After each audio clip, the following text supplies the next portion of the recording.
noches, bienvenidos a Sala de Prensa de Noticias Caracol. Ahora soy María Camila Orozco y hoy vamos a hablar de un tema que en las últimas horas ha causado revuelo en redes sociales. Un video en el que Lina Arango, que es voz comercial al servicio de Bancolombia, celebraba de manera eufórica la medida de la Corte Suprema de Justicia en contra del expresidente y hoy senador Álvaro Uribe Vélez. Esta publicación sigue causando todo tipo de respuestas entre los usuarios de esta red social, que algunos piden su retiro de la organización, otros apoyan su expresión de felicidad. Pero ¿qué debe hacer la empresa y cómo debe proceder el empleado? Esta afectación al buen nombre de la organización. Para entender este tema hemos invitado en la noche de hoy a la doctora Andrea Mosquera Anaya. Ella es abogada, experta en temas de negocios, especializada en creación de conexiones seguras para organizaciones a nivel nacional e internacional, con experiencia laboral académica en Colombia y en España. Doctora Mosquera, buenas noches, bienvenida. ¿Cómo afronta usted y cómo analiza usted este tipo de disputas en redes sociales? María Camila, pues buenas noches, muchas gracias por la invitación. Pues primero que todo habría que decir que estamos viviendo momentos muy sensibles, no solo en lo político, sino también en los temas vértices que ponen en funcionamiento a una nación y a su población. Son momentos tensos también en lo social, en lo económico, en lo cultural. Y esto conlleva e insta al ser humano a expresar sus sentimientos de una manera exageradamente emocional y pasional. Y con el sinnúmero de canales virtuales, redes sociales, blogs, en fin, una tecnología desbordada, y más ahora en tiempos de pandemia, pues estos escenarios de disputa y reacción frente a un video como el de Lina Arango se dan todo el tiempo. Lo que pasa es que unos se hacen más visibles que otros, por el tema, por los personajes que están implícitos en la situación y demás variables que ponen a la fuerza a esa misma disputa. Hay otras que pues son completamente débiles, que ni siquiera llegan a intentar formar esas posturas y movimientos a favor y en contra. Sí, hablamos con la doctora Andrea Mosquera Anaya, ella es abogada corporativa, para entender el revuelo que se ha generado en redes sociales a través de este video donde una usuaria celebra de manera eufórica la decisión de la Corte Suprema en contra del expresidente Álvaro Uribe Vélez. Doctora Mosquera, ¿qué debe primar, el buen nombre de la empresa o la libertad de expresión del empleado en este caso? Bueno, María Camila, primero que todo, divulgar un video en redes sociales celebrando un hecho real y cierto no es un delito. En este caso en particular es la clara expresión de un sentimiento político sobre una decisión que se ha dictado frente a un caso, hoy de Uribe, mañana de otro personaje público, pues y así. Pero hoy es con Uribe el que toca fibras a favor y en contra, positivas y negativas, y sin duda hay un huracán político en un país absolutamente polarizado, ¿sí? Como lo dijo la misma autora, el video redactándose de su actuar ella decía, esto fue una reacción exacerbada y acalorada. Y ojo, ella se retracta de su actuar no desconociendo su derecho a la libertad de expresión, sino evaluando su actuar a través de juicios meramente éticos y morales, considerando incorrecta su manera de expresarse y sabiendo que estaba contribuyendo a espacios de polarización, generando un efecto contrario a lo que realmente se busca, María Camila. En este momento lo que buscamos es construir paz, es construir reconciliación, es un llamado a la serenidad. Y pues sin desconocer es que ella tiene absoluta libertad para expresarse, reconociendo que se expresó de manera incorrecta, empezando por su vocabulario, pues ella sabe que este derecho es un derecho constitucional inalienable al cual ella como ciudadana puede ejercerlo, ¿no? Claro, usted menciona algo muy importante, qué pena que le interrumpa, y es ese punto de la polarización. Esta retractación llega justamente después de esa oleada de comentarios donde le pedían a esta entidad retirarla. ¿Cómo debería proceder en este caso la organización? Yo primero, antes que responderte esa pregunta, María Camila, porque me dices el buen nombre de la empresa o la libertad de expresión del empleado, yo creo que es muy importante aclarar a los espectadores que el análisis aquí, pues en el análisis la respuesta es las dos, María Camila, las dos. Colombia es un Estado social de derecho en el cual como país democrático cuenta con una carta política que es nuestra Constitución, la cual nos proporciona a todos ciudadanos, sin importar raza, género, condición u origen, una serie de derechos y garantías sobre las cuales nos comportamos en nuestro día a día, protegidos por esos llamados derechos fundamentales. Pues el buen nombre y la libertad de expresión son dos de ellos, están en la misma lista.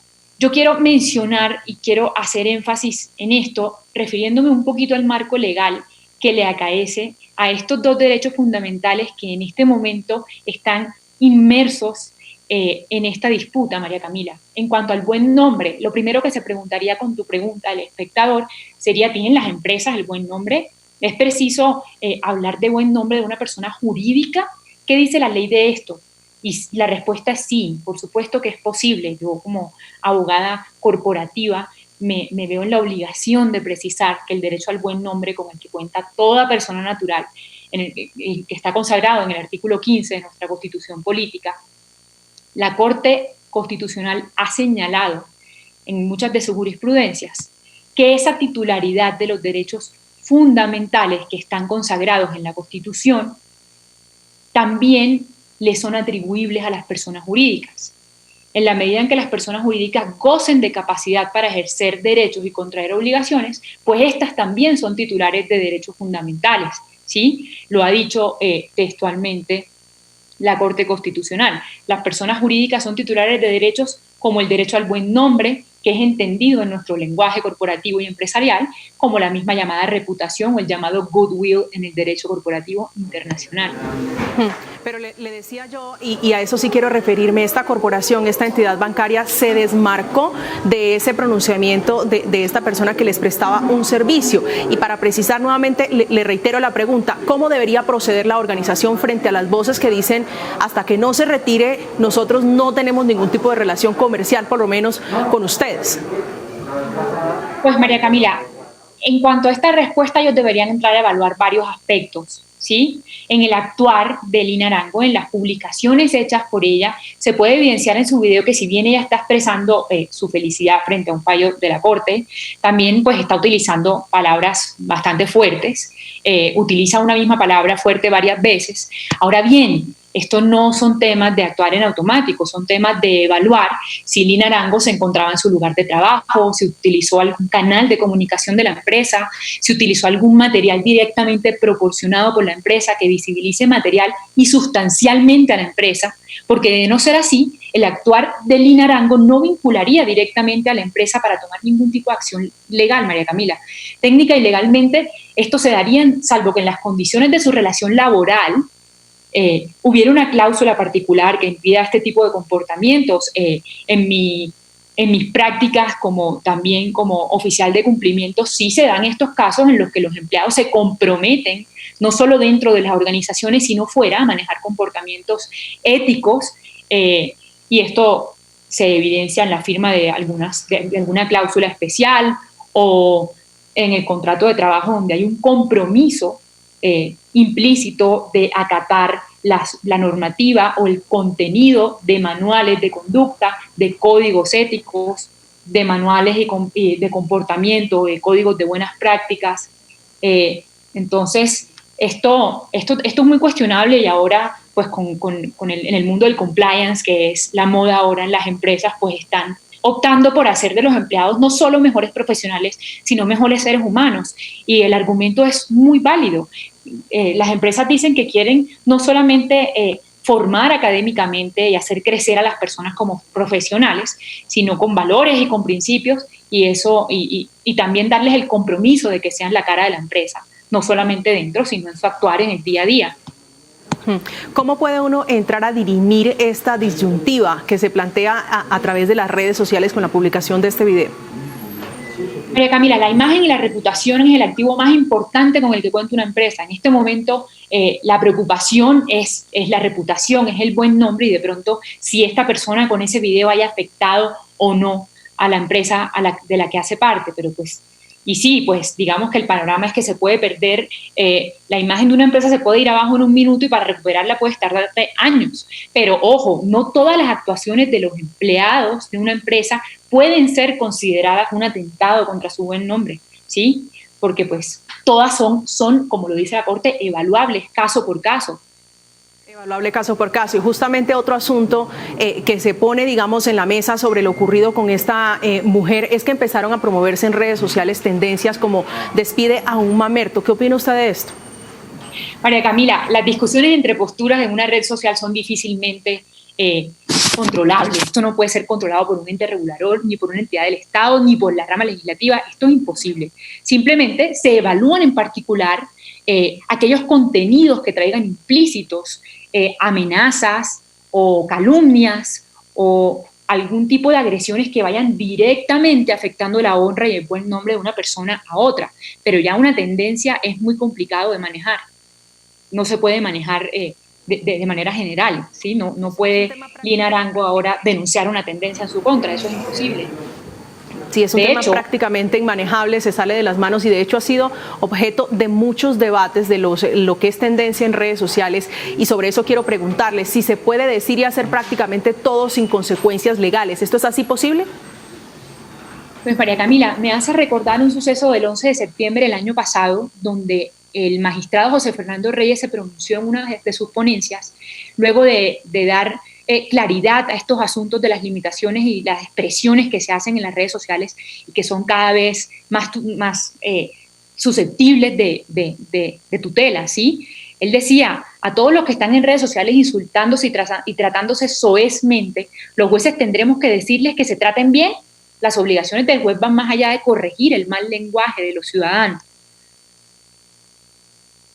El tema de la Corte va ligada también a tomar decisiones claves sobre esos límites de libertad de expresión en las redes como Twitter, como YouTube, como Facebook. Y es que cada vez el ciudadano tiene más canales para hacer valer ese derecho a la libre expresión. Pero también prevalece ese derecho al buen nombre, doctora Mosquera, y quisiera preguntarle porque algunos usuarios de redes sociales ponen en sus perfiles que sus opiniones no comprometen a la empresa para la cual trabajan. ¿Eso tiene algún efecto legal que los proteja o que proteja, digamos, a la compañía? Pues María Camila, como te lo dije anteriormente, esto habría que entrar a evaluarlo a fondo.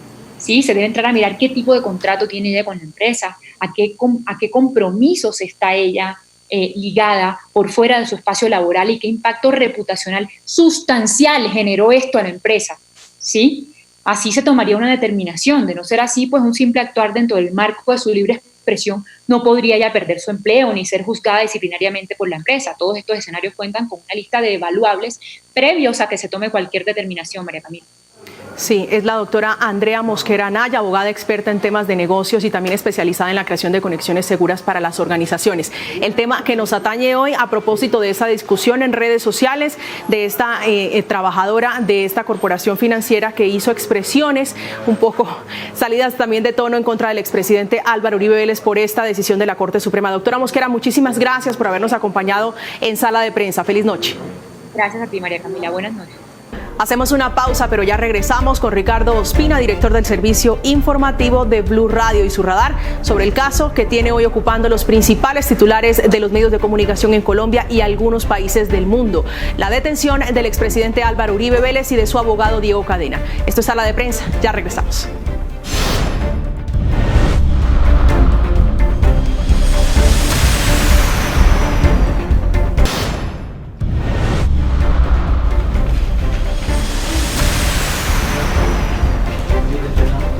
Gracias por continuar conectados con nosotros. Regresamos a Sala de Prensa con Ricardo Ospina, director de servicio informativo de Blue Radio, que tiene hoy en su radar al polémico abogado Diego Cadena, abogado del expresidente Álvaro Uribe Vélez, hoy en líos con la justicia.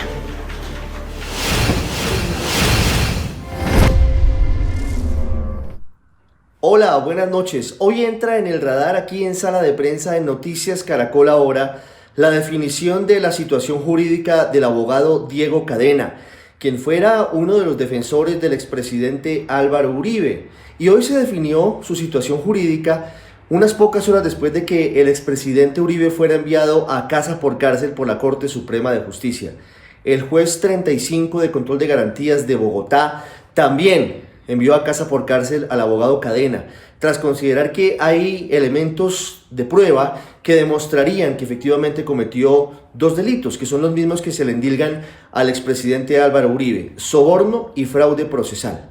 Todo esto tiene que ver con la búsqueda en las cárceles del país de varios testigos que aparentemente, por medio de sobornos y por medio de ofrecimiento de beneficios jurídicos, pidieron que declararan en contra del senador Iván Cepeda y que además se retractaran algunos de ellos de las afirmaciones que hicieron en su momento contra el expresidente Álvaro Uribe y contra su hermano Santiago por presuntos vínculos con grupos paramilitares. En ese grupo está incluido el señor Juan Guillermo Monsalve, quien fue hijo del mayordomo de la hacienda Guacharacas, propiedad de la familia Uribe Vélez, quien ha sido testigo contra los dos hermanos por sus presuntos vínculos con las autodefensas. Toda esta historia tiene un desenlace por ahora parcial porque el abogado Juan José Cadena, que también está investigado por los mismos hechos, quedó en libertad y la defensa del abogado Diego Cadena anunció apelación en segunda instancia para que se revoque esta determinación de casa por cárcel de su cliente y sea dejado en libertad. Como se había dicho desde el primer momento, están prácticamente ligados los destinos penales del expresidente Álvaro Uribe y de su abogado Diego Cadena, sobre todo luego de conocer la determinación de la Corte Suprema, en donde considera que Cadena fue crucial para las actuaciones presuntamente ilegales que habrían sido ordenadas por el expresidente Uribe. Cadena habría sido, según ese mismo fallo, solamente un instrumento. Obviamente el expresidente Uribe tiene la posibilidad de esperar a ver si la Corte Suprema lo llama o no a juicio, y si lo llama a juicio, tiene la posibilidad de controvertir las evidencias que hoy pesan en su contra. Gracias, Ricardo. Este tema que todavía tiene mucha tela por cortar porque falta la segunda instancia y las decisiones que va a tomar también el expresidente Álvaro Uribe Vélez en contra de esta determinación del máximo tribunal en justicia, la Corte Suprema de Justicia, que decidió enviarlo a detención domiciliaria preventiva, y hoy la de su abogado Diego Cadena también cobijado con esta medida por parte de un juez de control de garantías de Bogotá. Esto es Sala de Prensa, así llegamos al final. Los dejamos en compañía de Signo Pues. Feliz noche.